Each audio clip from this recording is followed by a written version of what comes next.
इस वक्त मैं सिर्फ मौजूद है पाकिस्तान तहरीक इंसाफ के सेनेटर ज़ीशान खान ज़ादा साहब। सर ये बताइए, आज सेनेट से जो है वो बिल पेश हुआ, नैब तरमीमी बिल जो पास किया गया है, इस पर आप लोगों ने एहतजाज भी किया है, और क्या फरमाएंगे, इस बिल से क्या नुकसान होगा या क्या होने जा रहा है इस बिल के पास होने से? बिस्मिल्लाहिर्रहमानिर्रहीम।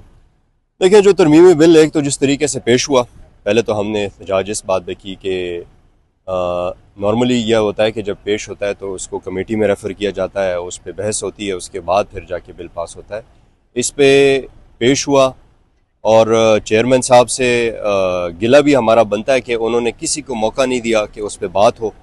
तो बहुत ही मतलब एक तो बुलडोज करने का भी तरीका होता है, आज वो तरीका भी नहीं इख्तियार किया गया। वो मुकम्मल तौर पे बुलडोज उन्होंने किया, उन्होंने बिल पेश किया, उस पर वोटिंग भी नहीं कराई और सीधा बोल दिया जी ये बिल पास हो गया है।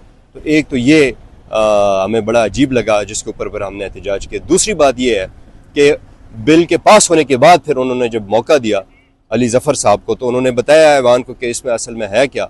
उसमें दो जो मेन चीज़ें हैं वो ये है कि एक चेयरमैन नैब जो है तो उनको 3 साल तक जो है तो एक्सटेंशन देने का उसमें अभी प्रोग्राम है।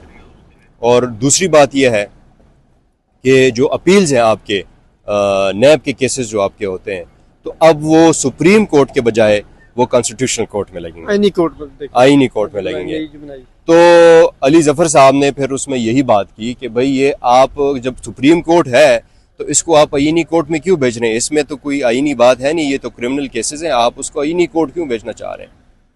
तो इधर ही उन्होंने कहा कि इधर ही हमारा खदशा बनता है कि क्या आपका आपके आईनी कोर्ट में कोई सेटिंग है, सीधी बात है।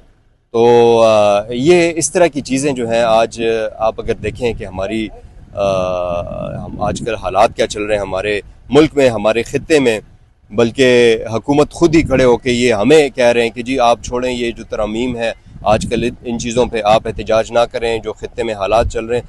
तो ये हम हुकूमत से पूछना चाहते हैं कि आप क्यों इस तरह के अमेंडमेंट्स ला रहे हैं और बुलडोज कर रहे हैं। तो बात वही है कि इनको भी देखना चाहिए, बजाय इसके कि हमें भाषण दें हर दफ़ा, और जब हम उनसे कोई भी सवाल पूछते हैं तो यही कहा जाता है जी आपके ज़माने में बुलडोज होता था और अमेंडमेंट्स इस तरह की होती थी। तो ये तो कोई ना जवाब हुआ। अगर हमारे टाइम पे हुआ, उस टाइम पे हमने उसका जवाब दिया, आप तो जवाब भी नहीं दे रहे। आपको तो पता ही नहीं कि ये आप कर क्यों रहे हैं, बस बुलडोज को पता नहीं किधर से ये बिल आते हैं। प्राइवेट मेंबर बिल था, हुकूमत का बिल था ही नहीं, एजेंडे में भी शामिल नहीं था, एजेंडे में भी नहीं था। प्राइवेट मेंबर ने पेश किया और उसी वक्त हुकूमत ने सपोर्ट करके इसको पास कर दिया और फिर उसको डिफेंड भी कर रहे हैं। थैंक यू सर, बहुत शुक्रिया।